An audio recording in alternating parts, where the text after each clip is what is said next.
มานิมะยังพันเตภัตตานิตันตุรานิสัพปริวารานิภิกขุสังฆัสสะโอโนทยามะสาธุโนกันเตภิกขุสังโฆอิมานิ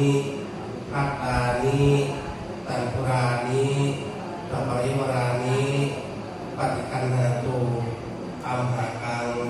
ทีฆรกังสุตายะสุขายะสุทินังวัตเมธานังอาถาวะ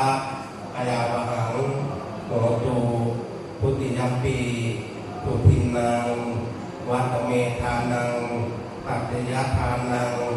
อาถาวะอายาวหังโหตุปัจจยัมปีสุทินังวัตเมธานังปัจจยทานังอาถาวะอายาวหังโหตุข้าแต่พระสงฆ์ผู้เจริญข้าพเจ้าทั้งหลายขอน้อมถวายภัตตาหารตันตุรา